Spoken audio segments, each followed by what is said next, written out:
The gallows loomed before the courtroom. The streets of London in the early 1700s woke before the sun. Beneath the low gray skies of dawn, the fog slithered between alleyways and hung low over the rooftops like a silent omen. The chill of the Thames crept through the city like a breath held too long, dampening the walls and soaking into the bones of those who walked its narrow cobblestone streets.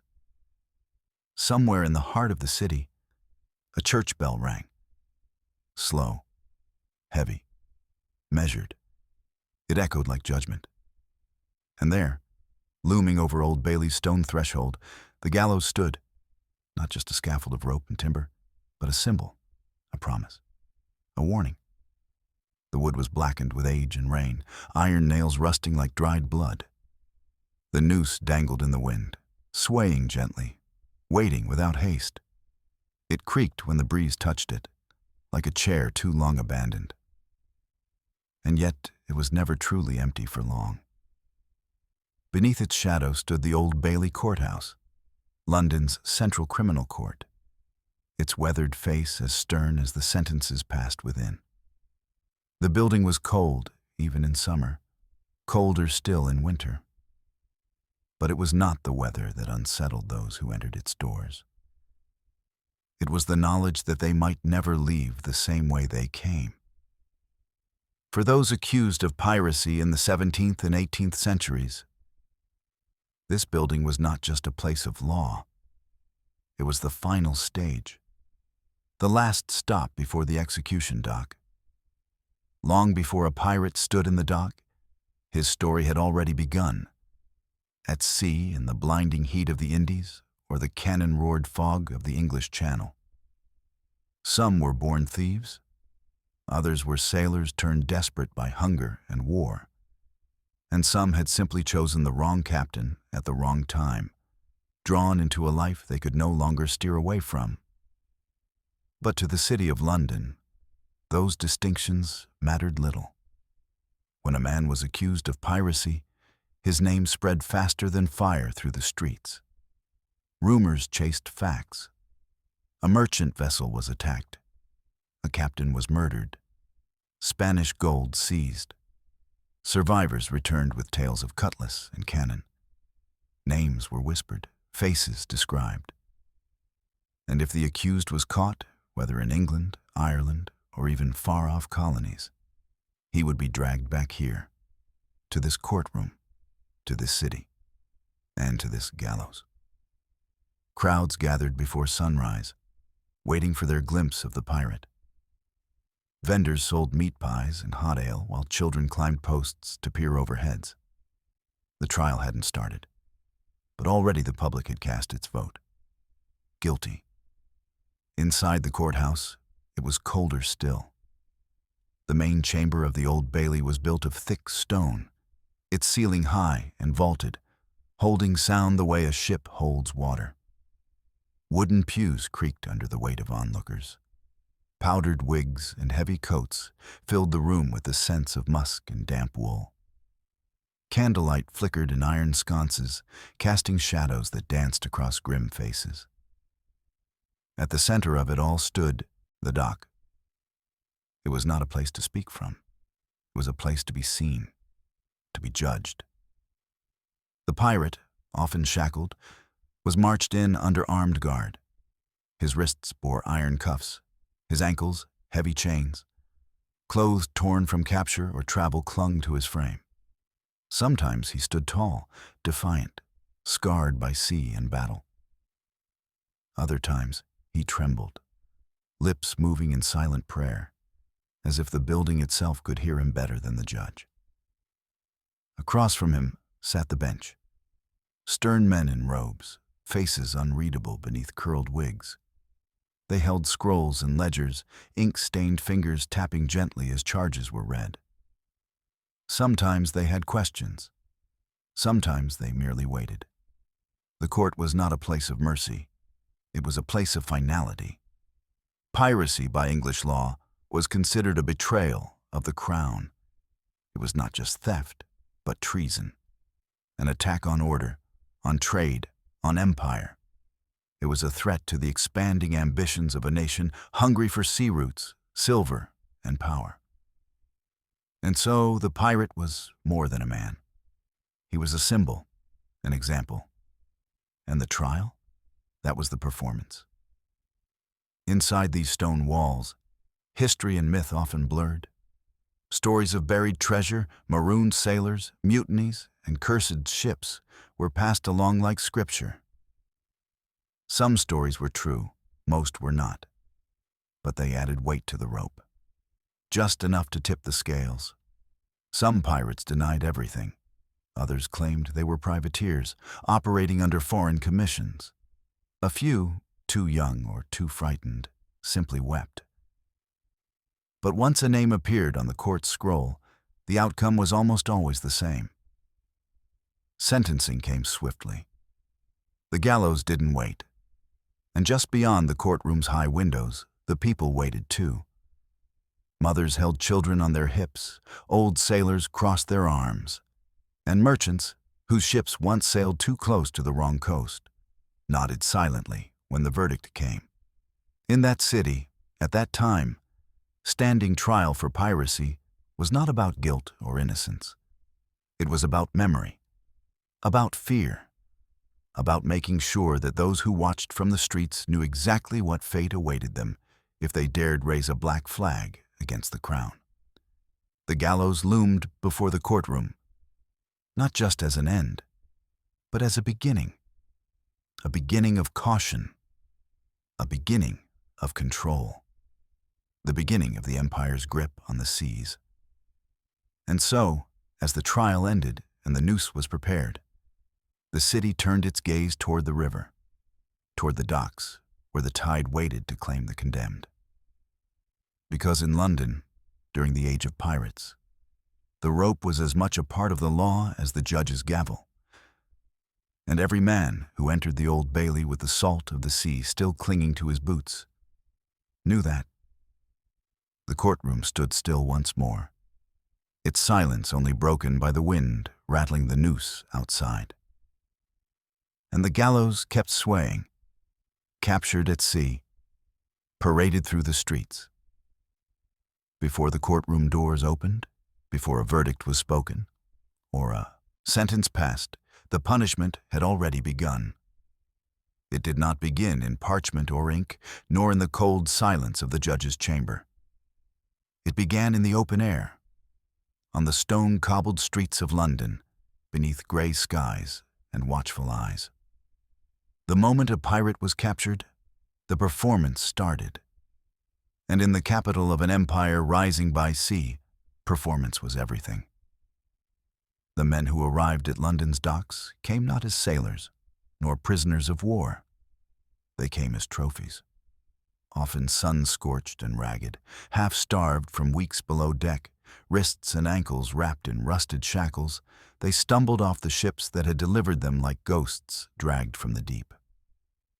They had sailed under false flags, sacked merchantmen, and defied the crown's justice. Now they arrived under guard, escorted not in silence, but in spectacle. Their walk to prison was slow by design, from the wharves near the Tower of London to the gates of Newgate or the Marshalsea. The route twisted through London's beating heart. They were made to march where the crowds were thickest, through Cheapside, along Thames Street, past the markets where butchers called prices and fishmongers split open eels with bare hands. Children pointed, old women crossed themselves, men muttered into their tankards. At every turn, someone followed, and not all followed out of anger. Many came for the thrill, others for the memory. This was a city of spectacle, and few sights were more satisfying to the people than the fall of a pirate. The accused wore no uniforms. Some still bore traces of the sea, tatters of foreign coats, belts fashioned from stolen silks, boots worn through by sand and gunpowder. Others were dressed in what the jailers gave them, rough cloth stained with bilge and blood. Their skin, often scorched by sun and wind, marked them as men who had lived far from English shores. Their eyes, if one dared meet them, told stories that would never be spoken aloud. And yet, in the eyes of the public, these men were not survivors. They were villains. As they passed through the streets, the jeers came hard and fast. Rotten fruit, clods of mud, sometimes worse. A cabbage thrown from a balcony, a mug of spoiled ale hurled from behind a cart. The city, in its own way, had decided to contribute. This was no quiet escort. This was punishment in motion. Women cursed them. Boys followed and shouted names: Devil's Man, Cutthroat, Sea Snake. Even clergymen shook their heads. To be marched in chains through the heart of London was not just to be transported. It was to be displayed. And with every step, the line between man and monster blurred further. This parade was not an accident. It was engineered. The Crown had learned, over time, the public fear was more effective than law. The courtroom could declare guilt. The rope could deliver death.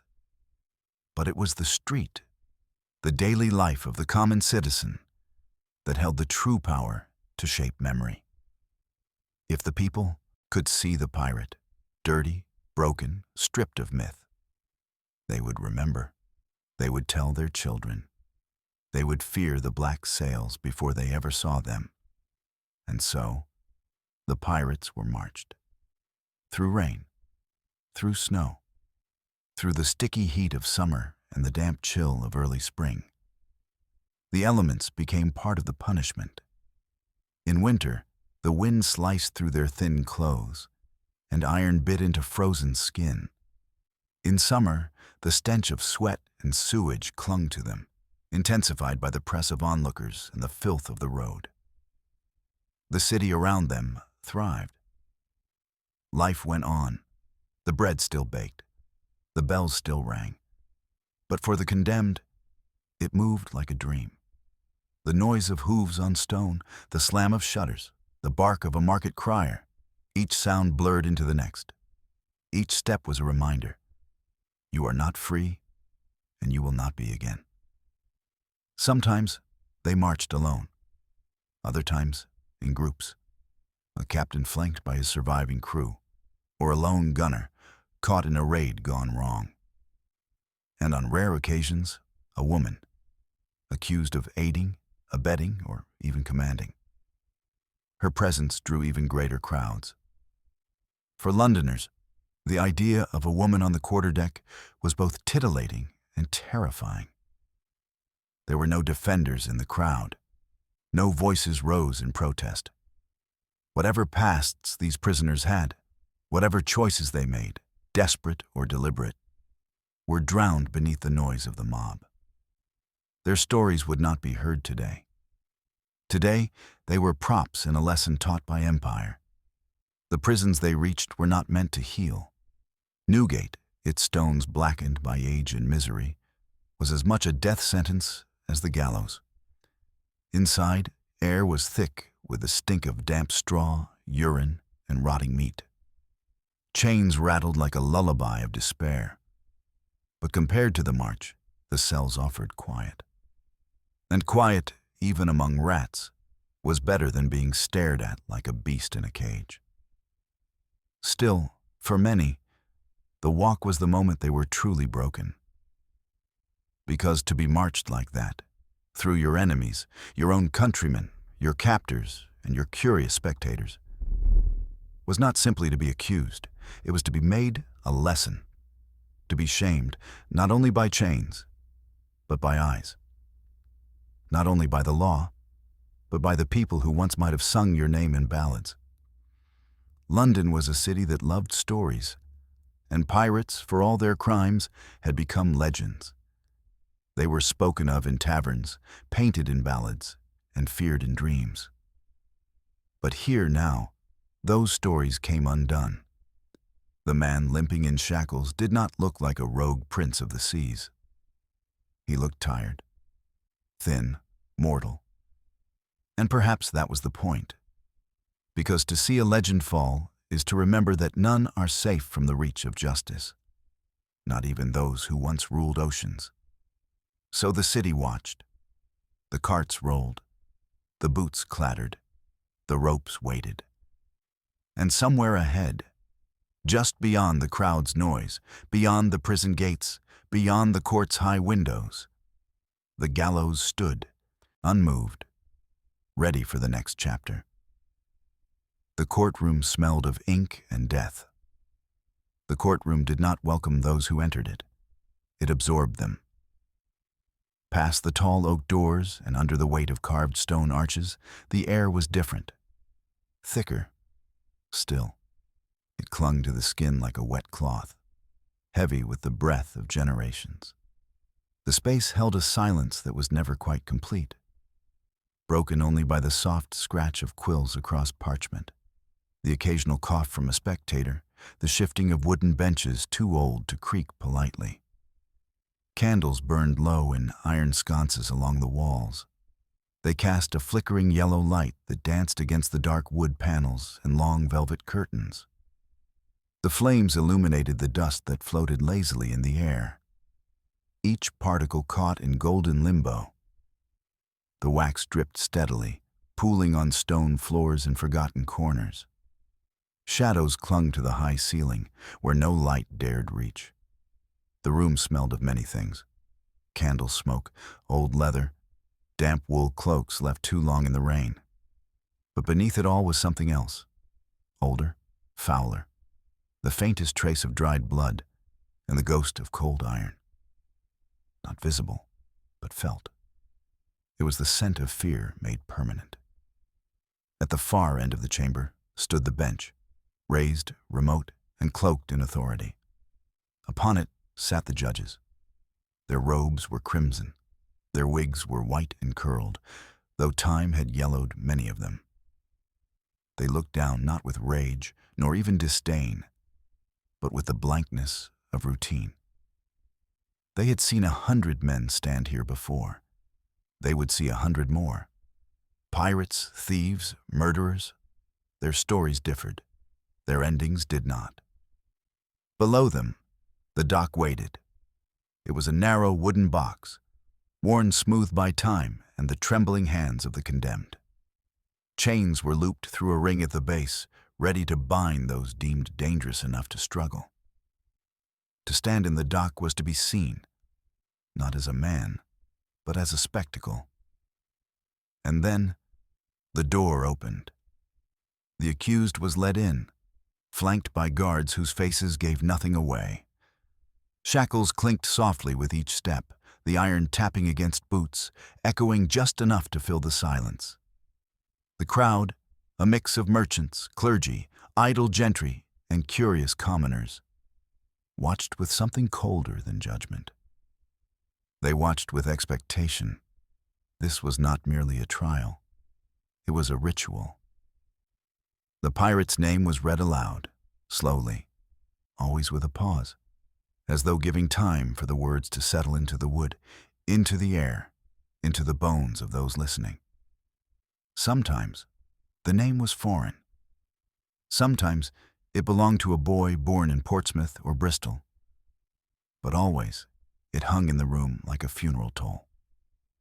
Once spoken, it could not be taken back.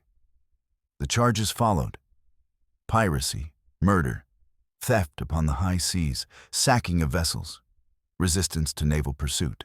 Each count was read with the rhythm of prayer, not rushed, not exaggerated, just methodical, inevitable. There was no presumption of innocence in this room. The courtroom existed not to determine guilt, but to confirm it. The Crown's prosecutor would rise next. Wig stiff, robe immaculate, voice polished by practice. He recited dates, locations, names of ships lost, and men killed.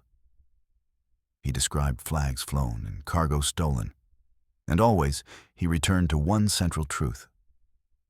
This man had defied the authority of the Crown upon the open seas. That in itself was a crime of the highest order.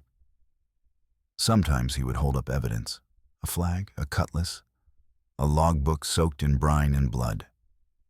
These relics were presented like sacred objects, proof not just of crime, but of blasphemy against order. And then came the witnesses. They were not always reliable. A former crewman turned informant. A merchant captain was spared after surrender. A survivor who had hidden in a hold while his ship was taken. Their voices trembled. Some were sure, others vague. But the court did not ask them for certainty. It asked them to repeat what had already been decided. The pirate, for his part, was often silent. Some stood tall, defiant, staring into the eyes of those who judged them. Others muttered, trying to explain, to justify, to plead. A few denied everything, but most knew better than to speak too much. The courtroom did not reward cleverness. It punished insolence, and silence, at least, allowed for dignity. Once in a while, the accused tried to claim they were not pirates, but privateers, men with papers, with commissions from foreign kings. But in English courts, such documents were rarely honored, unless signed by the crown itself. They might as well have been written on the tide. The judges listened. They nodded. They asked questions that sounded more like confirmations.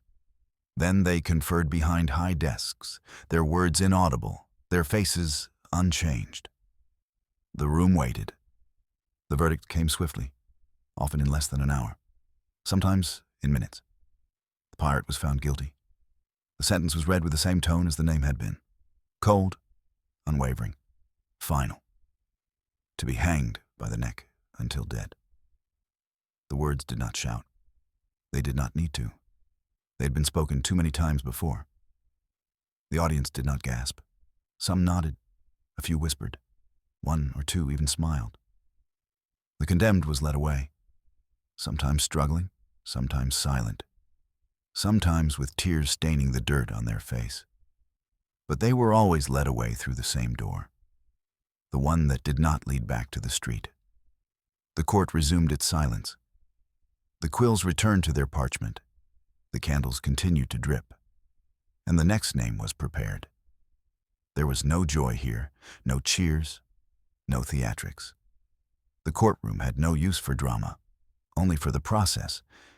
It had refined the act of judgment into a kind of ritualized machine, slow, precise, and without heart.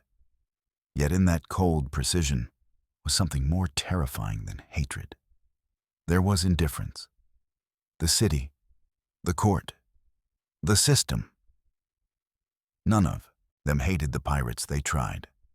They did not need to. Hatred is personal, but law is not.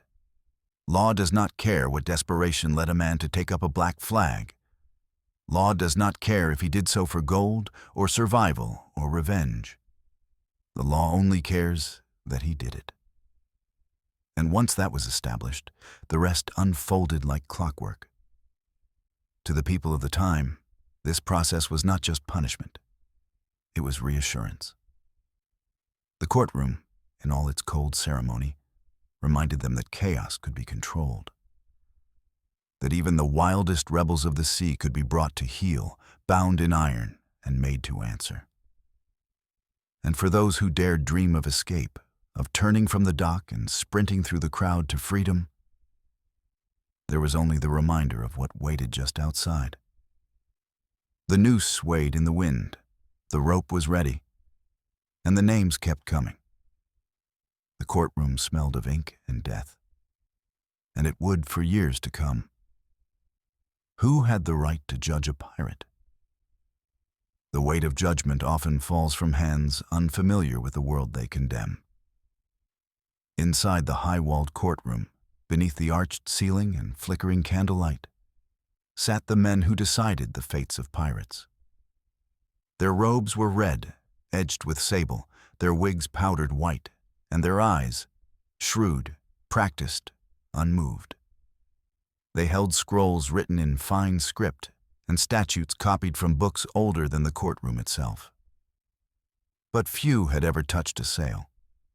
Fewer still had ever heard the wind snap across canvas in the middle of a storm, or smelled the gunpowder smoke from a seaborne skirmish. These were judges of land and law, men of property, politics, and parliament. They knew how to measure weight in precedent and how to weigh guilt in Latin clauses. But they did not know the tide. And yet, here they sat, tasked with passing final judgment on men who had lived their lives entirely by the sea. The question was never asked aloud in court. But outside, among sailors and shipwrights, dockhands and quartermasters, it whispered through the alleys and taverns like a rising tide. Who had the right to judge a pirate? The law, of course, claimed it clearly. Admiralty law, also called maritime law, was the Crown's extension of justice over the open sea. It granted Britain the authority to try piracy as a crime not just of theft or murder, but of treason. Because pirates, in the eyes of the empire, did not just break rules. They disrupted trade. They challenged the empire. And the empire answered in courts. But the courts were built of brick and oath, not rope and salt. Most judges had never stepped aboard a brig or a sloop. They had never mapped stars for direction or waited for wind or buried a comrade at sea. They ruled from the benches of dry land, above the tides, beyond the storms, beneath high ceilings where danger came in words, not waves. Their understanding of piracy came not from experience, but from testimony, from records, from the whispered briefings of officials who saw piracy as a stain to be removed, not a world to be understood. To bridge this gap, courts sometimes brought in interpreters of a different kind, men of the sea, former captains, retired naval officers, traders who had survived attacks. These men were called to explain the language of logs, to interpret compass headings, to confirm if a torn flag was indeed Jolly Roger or just a false sail meant to deceive. They helped decipher the captain's journals, some smudged with sea spray, others coated with slang and secrecy. They gave context to cannon reports, explained nautical distances, and described what it meant to be hove to or close-hauled. But these men were not judges. They were tools, called when needed, dismissed when not. The true power still rested in those who had never heard a ship's bell at midnight or watched the green flash of sunrise on open water. The court took the knowledge of the sea, but not its soul. This disconnect mattered, because piracy, as lived, was not always what piracy was, as tried. In the courtroom, a pirate was a villain, a murderer, a thief, a threat to the peace of nations and the commerce of kings. But at sea, the reality was murkier. Some men turned pirate out of desperation after being marooned, unpaid, or mistreated. Others were forced, pressed into service at the point of a blade. Some believed themselves patriots, serving foreign crowns or rebel causes. And a few were exactly what the court imagined: cruel, cunning, and proud of it. But the court did not distinguish these kinds of men. It couldn't, because the law it followed was not designed to ask why. It was designed to punish. The right to judge a pirate came not from empathy or understanding, but from empire. From the idea that all things, lands, peoples, seas, could and should be ordered, taxed, and controlled. Piracy disrupted that order. It made a mockery of shipping lanes. It threatened profits. It challenged control. And for that, it had to be destroyed. So the judges judged. They did so with careful words and careful hands, weighing testimony against statute, never straying far from the written line. A man's entire life, his hardships, his loyalties, his fears, were compressed into a list of charges and a few hours of hearing. Sometimes the judges hesitated. A case with conflicting accounts, a captain with letters of marque, a boy too young to bear the weight of his own decisions. In those rare moments, the court would pause, reflect, delay. But delays were not reprieves, because ultimately the right to judge did not require knowledge of the sea. It required power, and power, in Britain, belonged to the land. Still, outside the courtroom, the question lingered. Among sailors who heard the tales secondhand, among widows who had lost husbands to both pirates and courts, among former privateers who feared that one voyage too far might land them before the same red-robed judges. Who truly had the right to decide the fate of a man who lived by the sea? In theory, the answer was clear. But in practice, it echoed with uncertainty. Because the sea had its own rules, ancient, brutal, and unwritten. A world of wind and coin, blood and salt, oath and mutiny. The men who sailed it followed a different code. And when judged by those who had never lived it, the verdict, guilty or not, always carried the chill of injustice. Yet for all this, the trials continued. Names were read, sentences passed, rope prepared. And the judges, those men of land and empire, went home each night to warm hearths and quiet gardens, never once hearing the ocean's voice crash against the stone. The pirate, on the other hand, returned to chains and shadow, his world reduced not by cannon fire but by ink on parchment. Judgment in this era was not about fairness. It was about order. And to the empire, order could not be questioned, not even by the sea. Testimonies from betrayers and survivors. The courtroom could silence a man, but it gave voice to his shadows. When a pirate stood in the dock, stripped of weapons and rank, it was often the voices of others that sealed his fate. Voices from the same deck, the same voyage, sometimes the same mess table where bread and grog had been shared. These were not strangers. They were shipmates. And now they were witnesses. Their words carried weight, far more than the accused's own voice ever could. The court relied heavily on testimony, not out of fairness, but out of necessity. The sea left few permanent records. Journals were soaked, logs were lost, dead men told no tales. And so living ones were brought in to speak on their behalf or against them. Some came willingly, others were compelled. These were not captains or officers, but the overlooked ranks of the crew, deckhands, sail trimmers, cooks, powder monkeys. Their hands bore rope burns and old blisters. Their accents spanned provinces and ports. But they shared one thing: survival. And in many cases, that survival had come at a price. For those who had sailed with pirates and then turned informant, the courtroom became a stage of delicate performance. They had to convince the judges that they were not pirates, merely passengers caught in a storm, that they were unwilling participants, that they had no choice, that they had never fired a shot or raised a flag. And the best way to do that was to speak. They stood on splintered floorboards and named names. They told of nights when black sails were raised, when merchant ships were spotted on the horizon, when orders were barked and grappling hooks thrown. They described cutlasses flashing under moonlight, blood on the deck, coins pouring from cracked chests, powder smoke curling through the rigging, a ship taken, a captain slain. They spoke in detail, sometimes with precision that startled even the judges. He loaded the first cannon, they'd say, pointing. He gave the order to "Hey, board." He struck down a merchant officer with his own hands. Every name they gave nudged them closer to freedom and pushed someone else toward the noose.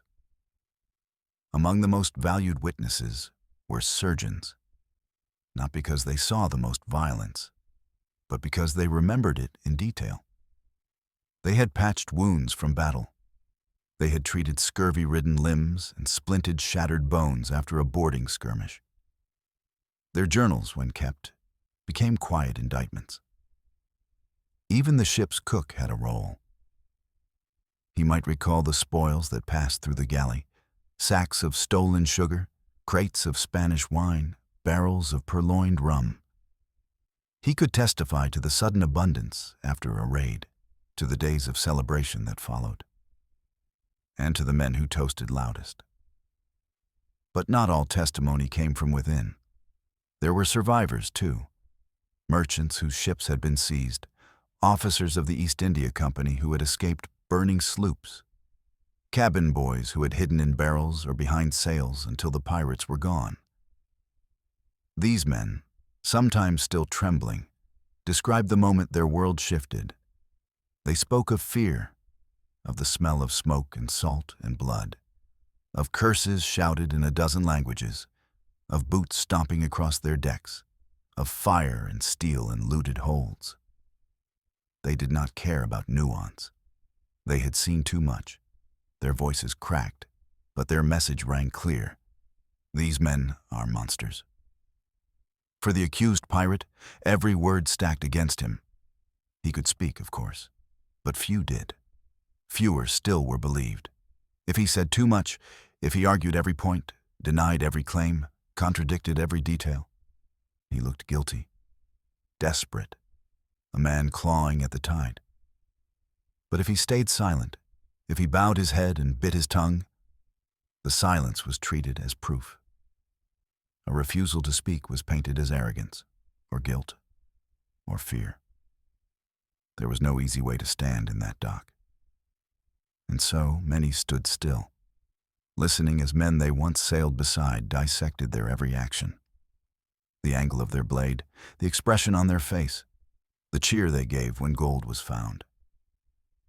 The court made no distinction between truth and performance, only between conviction and doubt.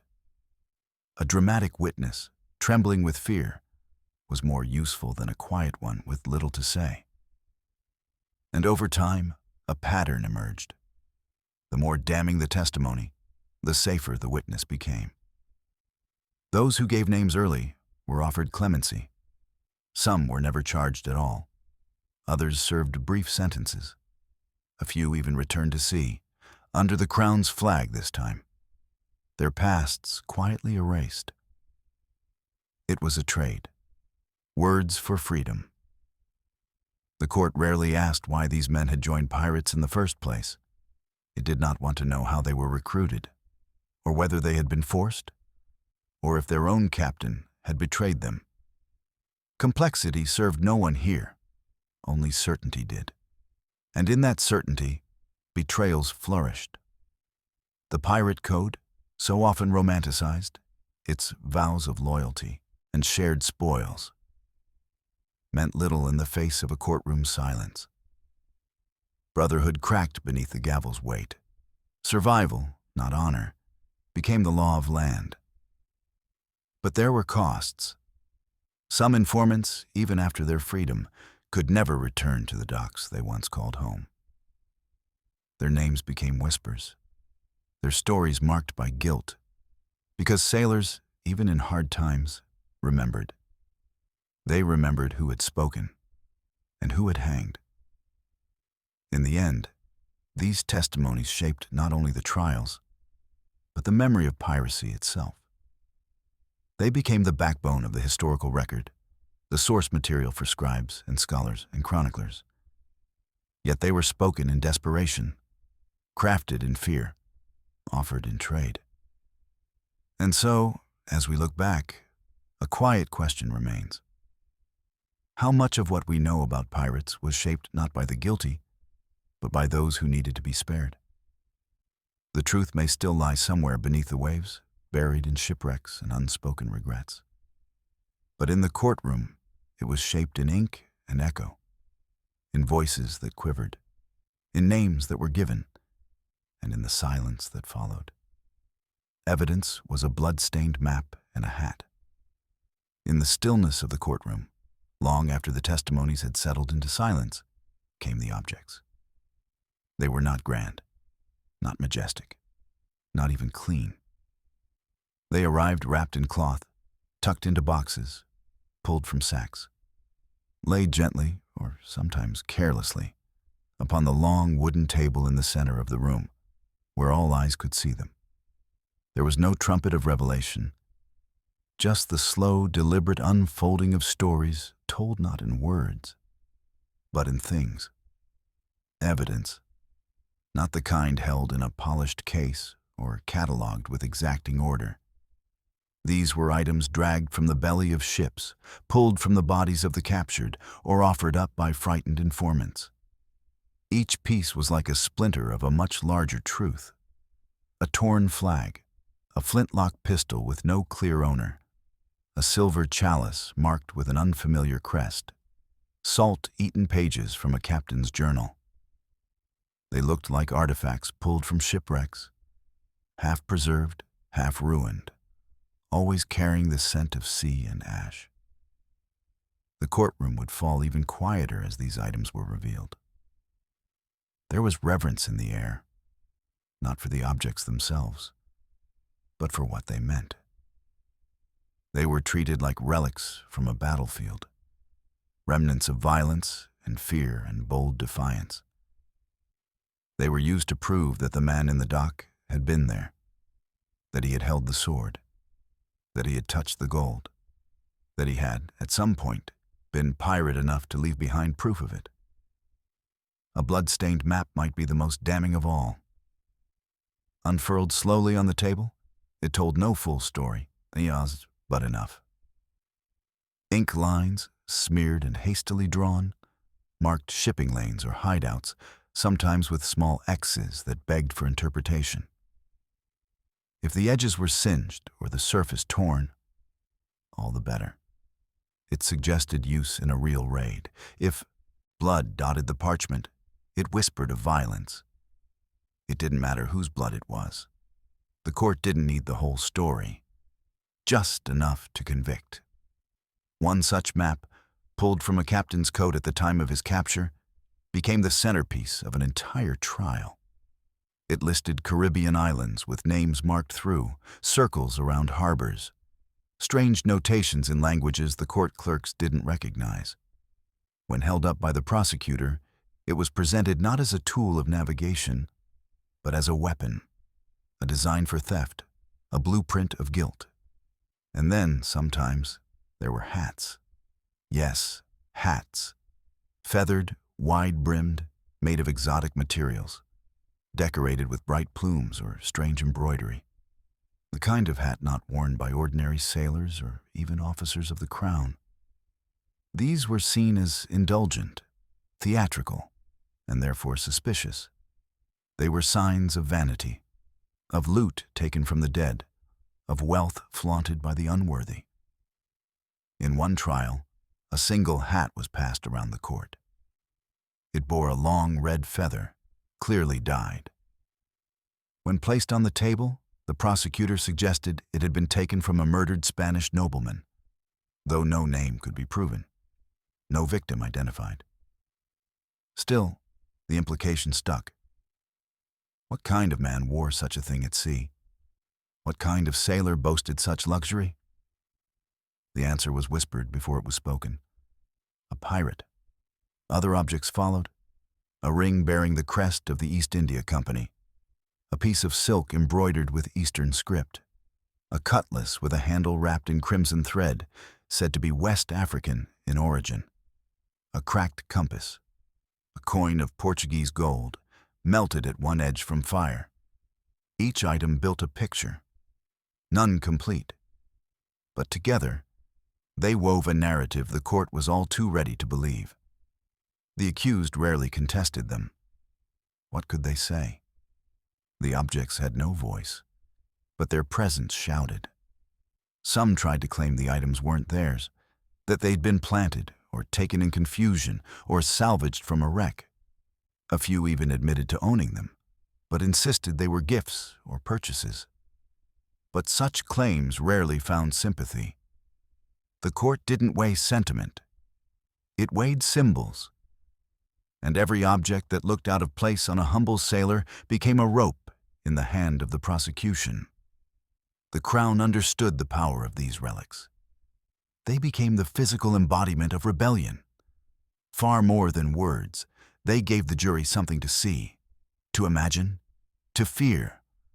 A map meant conspiracy. A hat meant pride. A foreign coin meant plunder.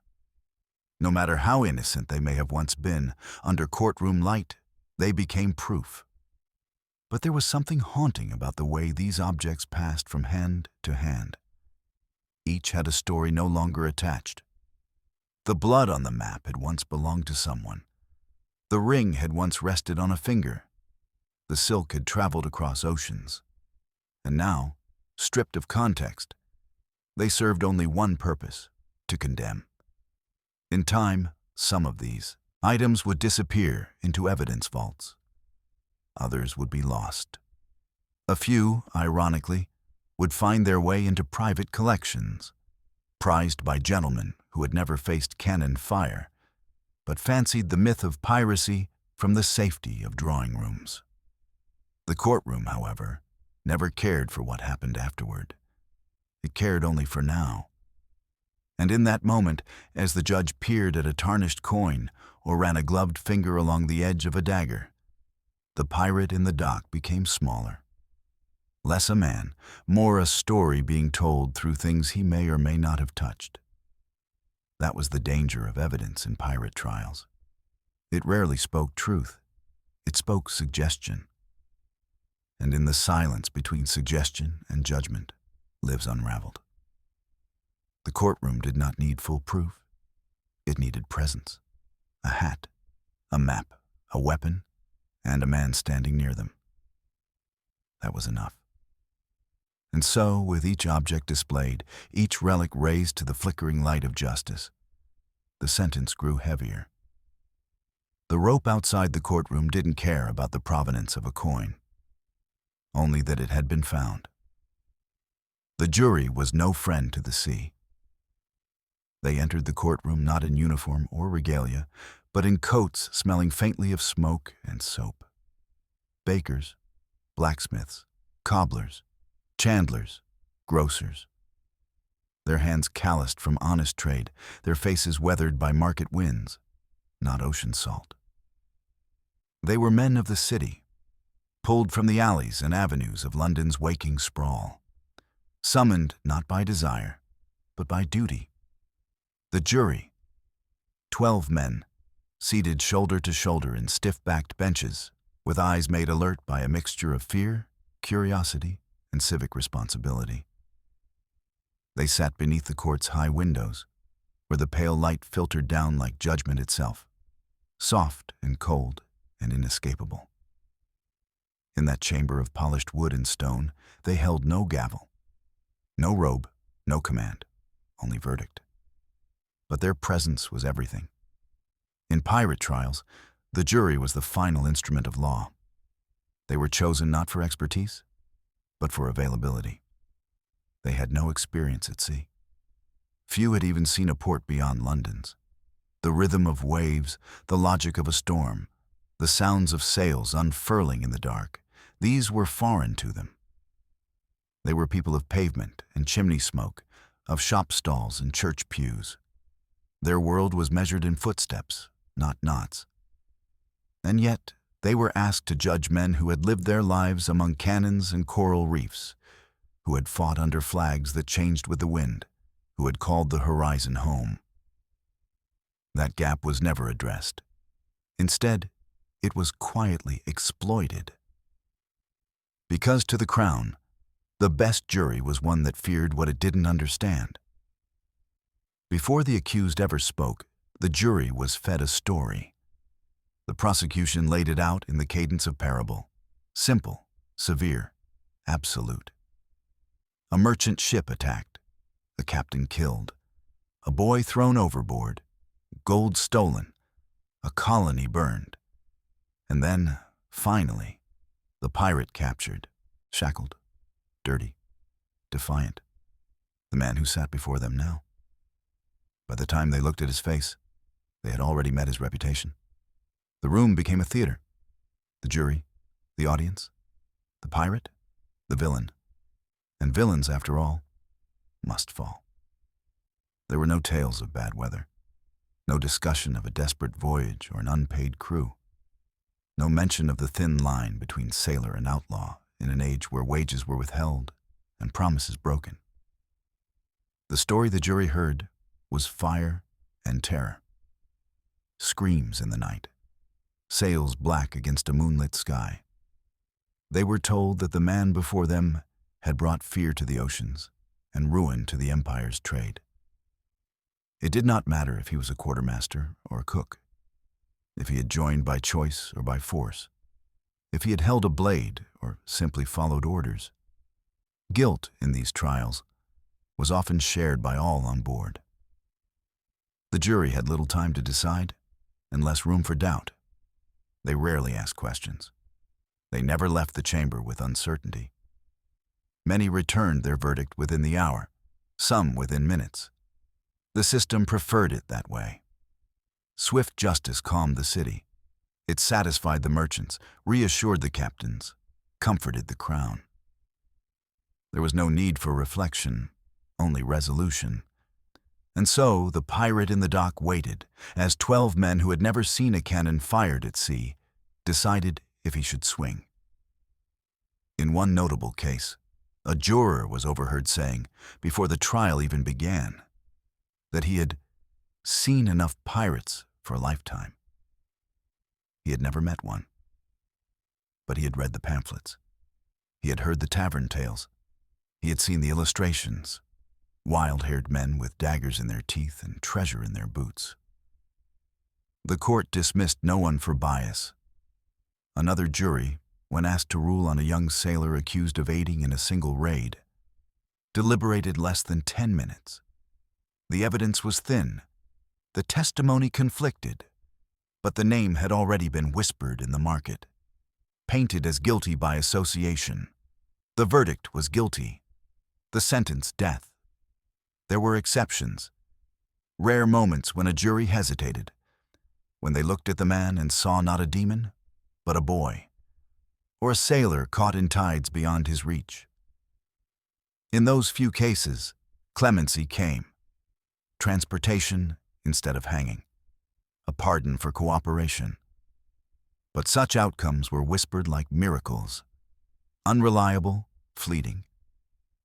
Because the truth was, the jury was not meant to question the system.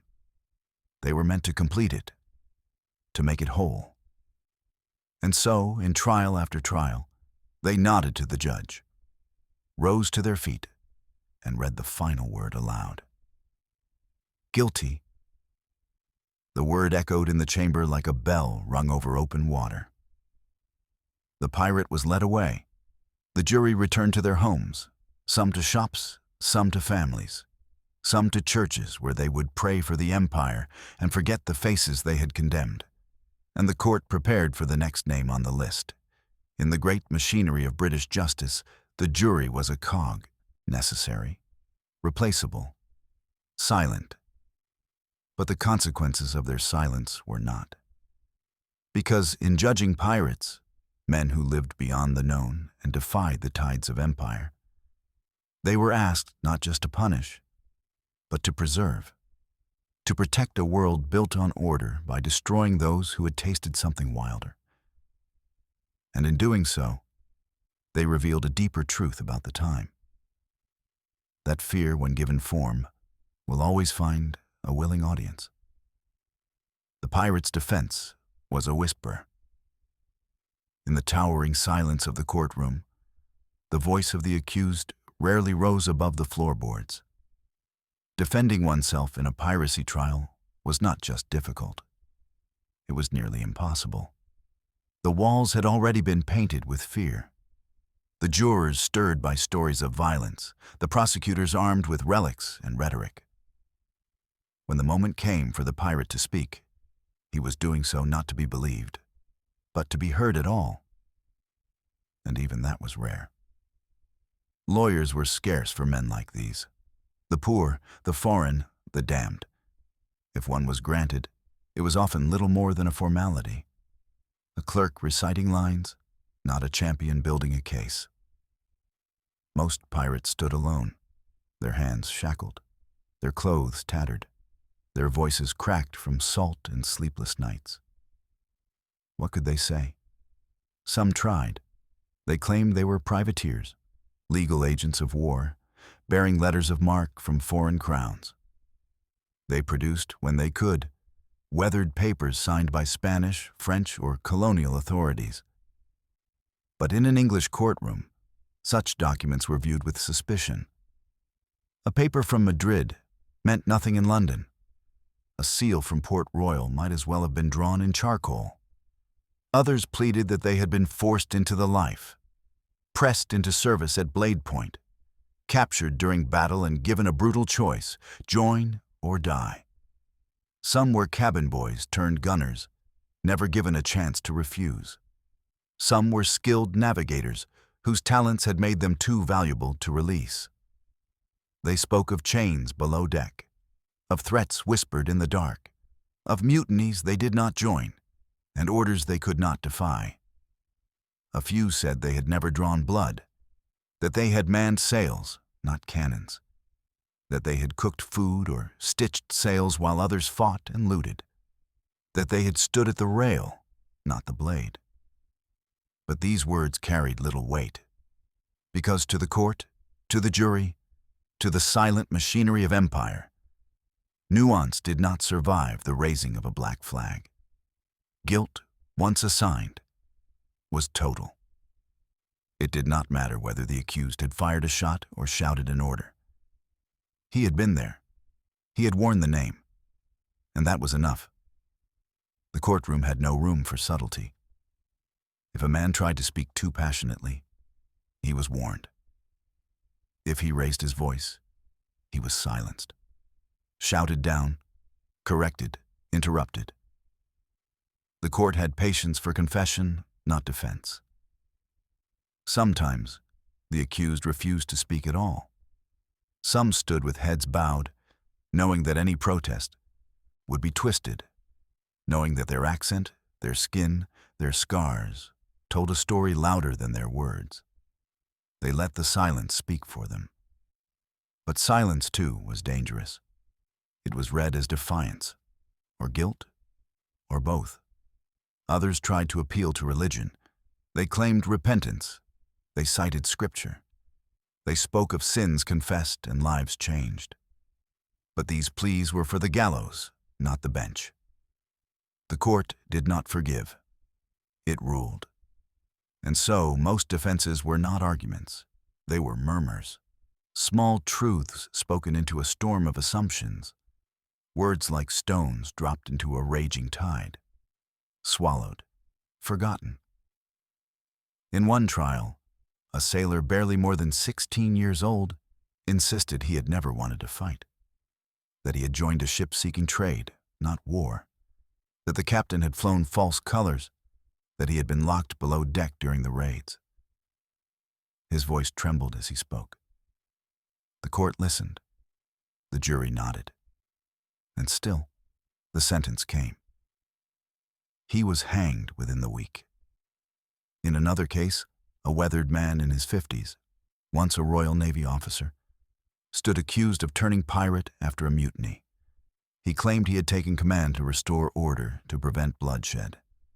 That he had led the ship back toward British waters before being captured. He even called on former officers to attest to his loyalty. One did. The court thanked him, and then condemned him. Because the stain of piracy was not easily scrubbed away. Once marked, a man carried it like ink beneath the skin.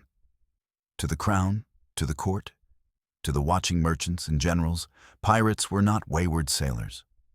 They were enemies of order, and enemies of order could not be allowed to speak too long. Their stories risked sympathy, and sympathy, in the minds of those who ruled, was the beginning of disorder. So their words were trimmed, their truths clipped down to size. A few sentences here, a quick correction there, the illusion of a fair hearing, but not much more. The defenses that lingered, Those few that reached ears beyond the court came mostly from pamphlets, from cell block letters, from stories told secondhand by cellmates or executioners. These became the whispers passed down in shadowed corners of taverns and remembered long after the verdicts were gone. Because beneath the silencing, there were real stories. Stories of hunger, of injustice, of betrayed captains and corrupt merchantmen, of press gangs that left boys scarred and mutinies born not from greed but survival, of harsh punishments aboard legal ships that pushed men to the edge of loyalty and then over it. But none of that belonged in the courtroom. The courtroom belonged to the crown, and the crown required certainty. The pirate's defense, when it came, was a whisper, a final breath of resistance in a chamber built for endings. Sometimes it came from the mouth of the accused. Sometimes it came from the objects he left behind. A letter never sent, a journal page hidden in his coat, a carving scratched into the wood of his cell. But almost always it came too late. And so the trials continued. The names changed, the verdicts did not, and the whispers, for all their truth, were swallowed by the roar of justice, carried out in silence. The sentence was written in advance. There was no surprise in the courtroom, only ritual. Once the jury delivered its verdict, the moment turned from performance to procession. The mood did not shift. It settled, like the final breath of a storm. Everyone in the room knew what came next. The judge, the clerk, the crowd, even the man in the dock, especially the man in the dock. The verdict was not the climax. It was confirmation. The sentence had already been written. Somewhere behind the judge's bench, beneath the ledgers and parchments, lay the document. Folded, prepared, its ink dry long before the gavel fell. The words etched upon it were not poetic, not emotional, not cruel. They were cold, precise, final. To be hanged by the neck until dead. That phrase, repeated trial after trial, was like a drumbeat of empire. It echoed off the wooden walls, lingered in the rafters, and settled into the silence like dust. No elaboration, no flair. Just those words, delivered in the tone of law, not judgment. The accused rarely reacted. By the time the sentence was spoken, their fates had already begun their descent. Weeks, sometimes months earlier, the moment they were captured, the moment their names were written into court ledgers. Some stood silent, others held their breath, a few closed their eyes, but few flinched. The performance of defiance had already passed. What remained was acceptance, because most had known deep down that their ending would not come at sea. But here, in the still air of a London courtroom, the gallows was not a surprise. It was an expectation. Sometimes, the judge offered words beyond the sentence, a short reprimand, a reflection on empire and order, a sermon cloaked in legality. He might speak of trade routes, of safety for merchants, of peace upon the seas. But these speeches were not for the condemned. They were for the audience, for the jurors, for the public gallery packed with those who had come to witness justice in its final form. For the condemned, the sentence was the true ending. In rare cases, the sentence was not death, but transportation, a life of exile in distant colonies, hard labor, forgotten names. But these were exceptions, offered to those who cooperated or to those too young, too pitiable, too politically inconvenient to hang. For most, there was only the rope. Execution dock waited downriver, where the Thames ran wide and slow. The sentence would be carried out there according to tradition, where water met gallows, where pirates met justice. And always, always, the court kept moving. The condemned was removed, guards at each side, footsteps echoing over the stone floor. The spectators whispered. The jury rose. The judge reached for the next scroll. A new name, a new trial. The machine continued. No time was spent mourning. No room was made for doubt. The sentence was never questioned. In one account, a man, convicted and sentenced in less than an hour, asked only for the courtesy of being hanged in good boots. The court made no record of whether the request was granted. Another prisoner, facing the same fate, asked to write a letter to his mother. The judge nodded. The execution date did not change. There was no appeal process as we understand it now. No review of evidence. No higher court to delay the noose. What the Old Bailey declared was final. And final meant final. Even the condemned's fellow prisoners understood the pace of it. In Newgate and the Marshalsea, news of verdicts traveled quickly. A guard would whisper it. A turnkey would shrug.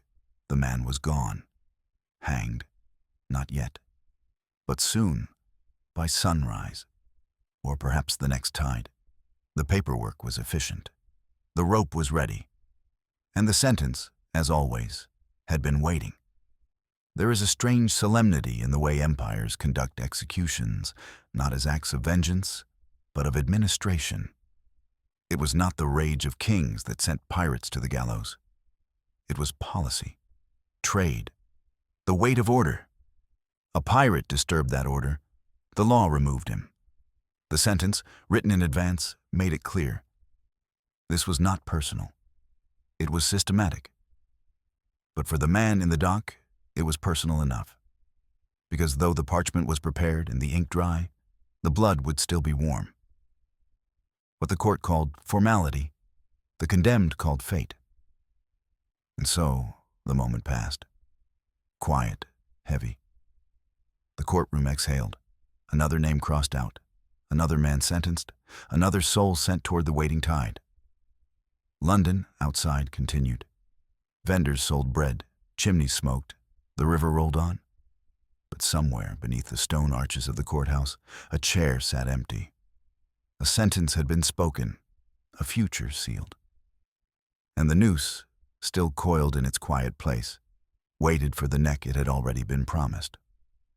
One last night in the Marshalsea. After the sentence was spoken, the prisoner was led away. Not to the gallows, not yet, but to wait. One final night. That night began in the Marshalsea. The prison stood like a wound at the edge of London, old, damp, and breathing with misery. Its walls, blackened by soot and decades of grime, leaned inward as if the very structure had grown tired of its purpose. Rainwater dripped from cracks in the ceiling. Mold bloomed between bricks. Rats scurried freely, emboldened by routine. Here, in this place of holding, the condemned were not punished. They were forgotten. The pirate, now stripped of even the false hope that a trial brings, was returned to a cell that smelled of rot and rope. The door slammed shut behind him, the iron bolt sliding home with a finality no sentence could match. His footsteps echoed once, then stopped. Inside the cell, light was scarce. A narrow window, barred and crusted with years of dirt, allowed a faint sliver of moonlight to touch the floor. It moved slowly across the stones as the hours dragged on. Some men sat silently on their bunks, staring at the wall. Others murmured prayers through cracked lips, their hands trembling over crude rosaries made of knotted string and bread crusts. A few cursed softly into the dark, not at God, not at the guards, but at the weight of their own memory. A pirate's final night was not about fear of the rope. It was about reckoning, with choices made, with names betrayed, with blood spilled. Some reached for ink, if they had any, and wrote letters. Letters to mothers, to wives, to sons they hadn't seen in years. They scratched words onto parchment or whatever scraps they were allowed. Some asked forgiveness. Some confessed. Others said nothing at all, only offered names and memories in hopes that someone, somewhere, might read them before the paper crumbled. Whether those letters ever left the Marshalsea, history does not always say. Others paced. The sound of boots or bare feet moving back and forth across the cell became part of the rhythm of the place. A rhythm broken only by coughs, by the metallic rattle of chains, or by the distant clatter of guards rolling dice outside the cell block. The air grew colder after midnight. The stones breathed it in, held it. The damp settled on clothes, on skin, in lungs. Time moved differently here. Outside, the city slept. Merchants dreamt of coin. Children nestled in wool blankets. The river, just beyond the walls, murmured like a slow and patient clock. Inside, the condemned waited. They could not see the gallows yet, but they could feel its shadow. And the Marshalsea was not quiet. It was a chorus of finalities, a place where condemned men coughed in unison, where every creak of iron, every shift of torchlight, reminded them of what was coming. The condemned knew the schedule. They knew how many hours remained.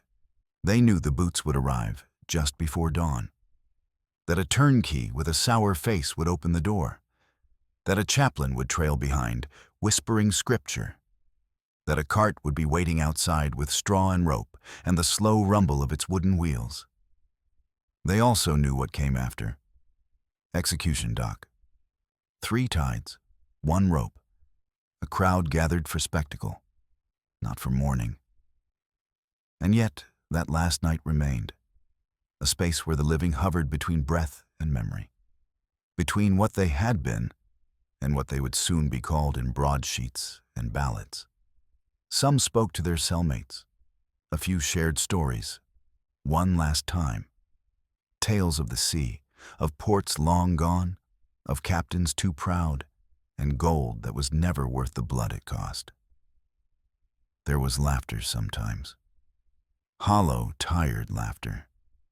Not from joy, but from recognition. Because in that final night, there was no more pretense, no more lies. Only the sea behind them, and the rope ahead. In rare moments, a guard might pause. A younger one, maybe, watching through the bars longer than necessary. Some saw the pirates not as monsters, but as men. Tired, dirty, broken men. But sympathy was a dangerous thing in a place like the Marshalsea. And so the guard moved on. Always, the sounds returned. The drip of water, the rustle of straw, the groan of someone unable to sleep, the quiet murmur of someone speaking to ghosts. This was not a place of punishment anymore. It was a place of pause, a space carved out between verdict and spectacle, a holding pen for the forgotten. And then came morning. It began with footsteps, soft, deliberate, measured. The boots of a turnkey echoed down the corridor like a slow drumbeat. Doors opened, one by one. Iron scraped against stone. The sound of chains clinking against wood. Voices low, rehearsed. The prisoner was called. He stood, or stumbled, or sat for a moment longer before the inevitable. Chains were checked, wrists bound again. And then the final walk began. Out of the Marshalsea, into the light of a gray London morning, where the city would gather to watch him fall. But on that final night, before the sun rose, before the rope was thrown, before his name was printed in black ink and buried in the day's news, he was still something more than a sentence. He was a man, waiting. The hanging was public, on purpose. The morning air along the Thames was heavy, salted with the river's breath and stirred by the murmurs of a growing crowd. It settled into the skin like fog. Boats bobbed gently at their moorings, But the waterway itself had little peace. Barges crowded the banks. Small rowboats drifted close to the shore. And on land, the people came. Execution day had arrived. It was not declared a holiday, not officially. But in practice, the city treated it as one. Shop doors opened late. Taverns poured early. Children were kept from chores. Men skipped labor. Women packed bread and fruit as if attending a picnic. From dockhands to housewives, from chimney sweeps to gentlemen in borrowed coats, they came to watch a man die. The path to execution dock was carved into the city's rhythm. It began in the prison, Marshalsea or Newgate, where the condemned was loaded onto a cart or rowed downriver. His hands still bound, his feet swollen from the weight. A guard beside him, a chaplain nearby, and behind them, sometimes, another cart, another prisoner, another name on the list. But the eyes were not on the guards, nor the chaplain. They were on the pirate. Londoners filled the narrow streets to watch him pass.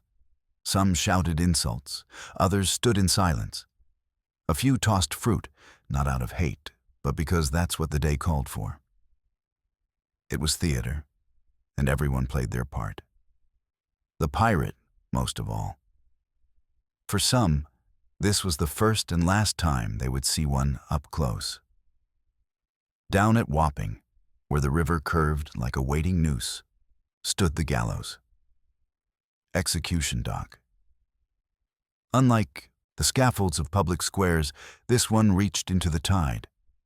A weathered wooden platform, blackened by age and tide, rising above the mud. It waited with quiet certainty. Rope coiled like a serpent, a beam stretching outward like a skeletal arm. Here, by tradition, pirates met their end, and thousands came to witness it. They pressed shoulder to shoulder along the bank, their boots sinking slightly into the soft, wet earth. Children sat on their fathers' shoulders. Peddlers moved through the crowd, selling ale, biscuits, and broadsheets with gruesome woodcuts. Preachers raised their voices above the noise, warning of sin, of rebellion, of God's wrath. But most ignored them. Their eyes were fixed on the boat approaching. The condemned was rowed to the dock under a guard's watchful eye. The journey was not long, but it felt eternal. The pirate could see his audience long before he reached shore.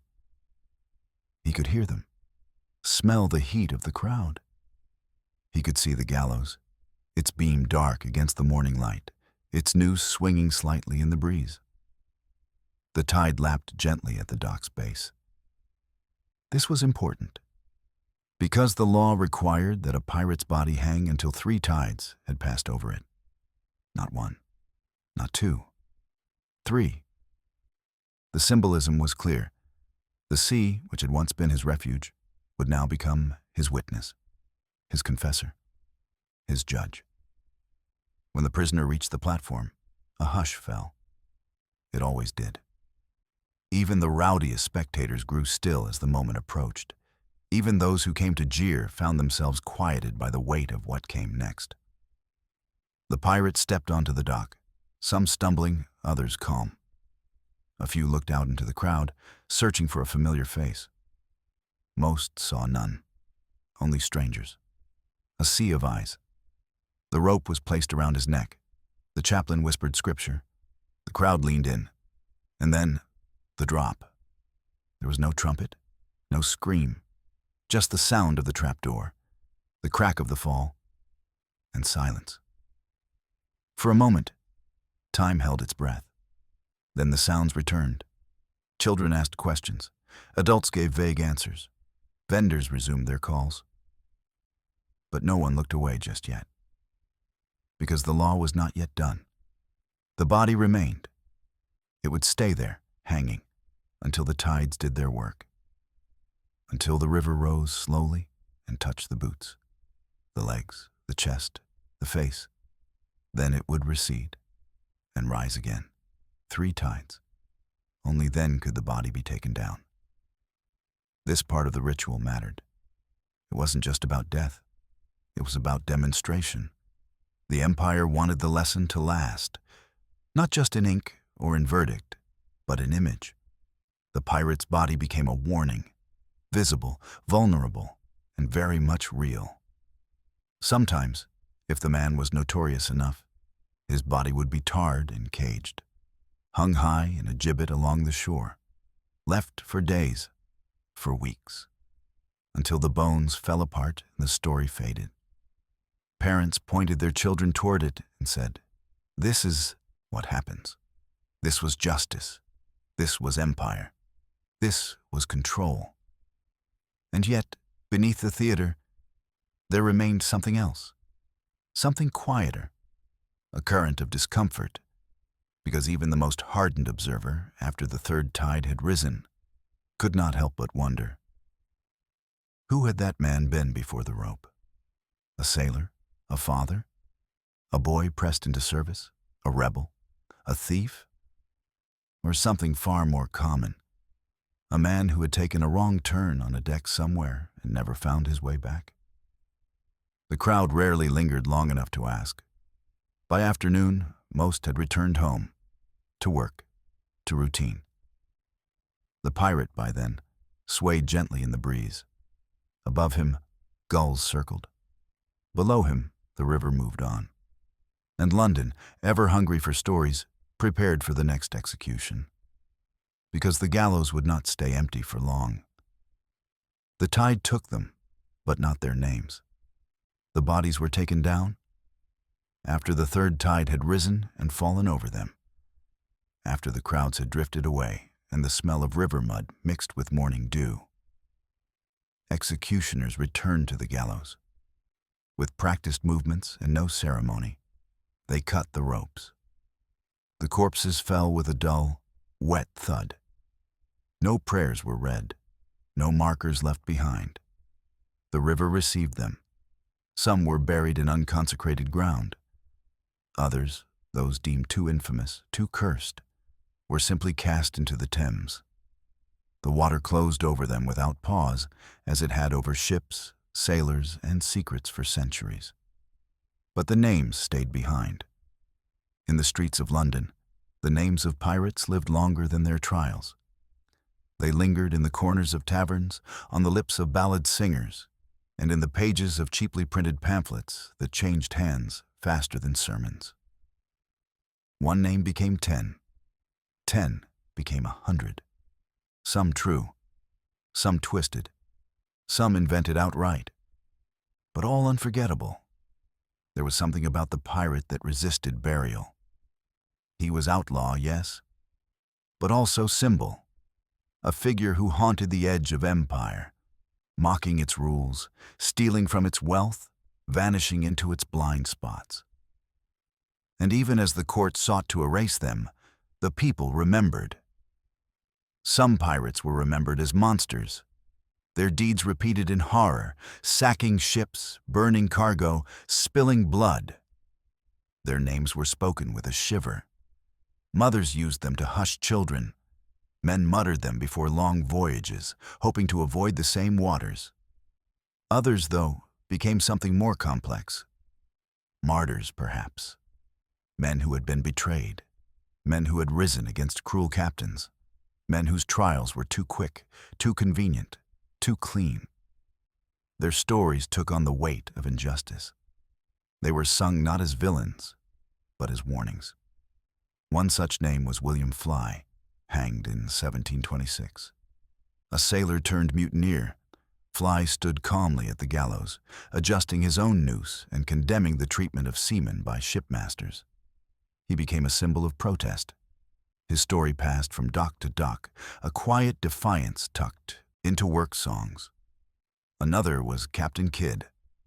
Once celebrated as a privateer, his name slid into infamy when the crown turned against him. His execution was public, his body hung in chains. But his name lived on, not as warning, but as legend. Treasure maps, hidden islands, the romance of betrayal. Londoners could not forget, because in every pirate there was a glimpse of something the city itself both feared and envied. Freedom. not the kind promised in speeches, but the rough, violent, lawless kind. The freedom to sail away, to live beyond borders, to answer to no king but the wind. That allure was dangerous, and the crown knew it, which is why the trials had to be severe, the executions public, the nooses tight, because the image of the pirate might still drift from story to story, but his body could not. The state made sure of that. Still, the memory floated on. In Whitechapel and Wapping, old sailors told tales long after the courts had closed, about captains who outwitted the Navy, about gold still buried on forgotten shores, about men who jumped into the sea rather than be captured, never seen again, but never declared dead. In smoky taverns, ballads were sung to fiddles and flutes, some mournful, others wild. The melodies shifted, but the themes remained: rebellion, brotherhood, blood, and tide. Even in pamphlets printed by candlelight and sold for pennies, pirates lived on, illustrated in crude lines, dressed in feathers and sashes, holding curved swords and smoking pistols. Their faces were guesses. But the names? The names carried weight.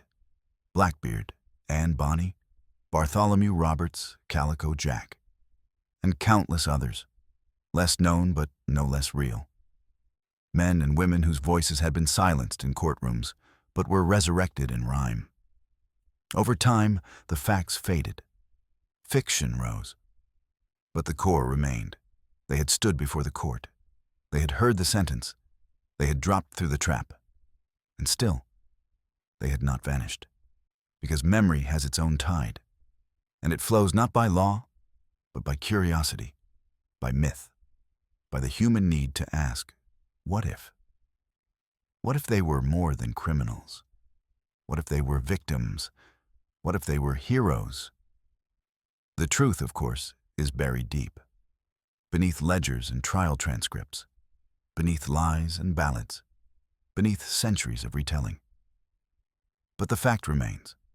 Every man and woman who stood trial for piracy in London was marked by ink, by rope, by history.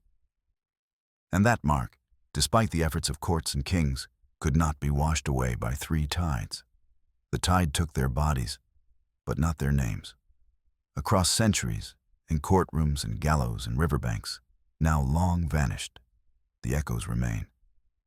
The trials may be over, the execution long past, but the stories, they drift still, riding the same currents the pirates once did, not just stories of theft or blood, but of fear, of power, of freedom, and the price paid for chasing it.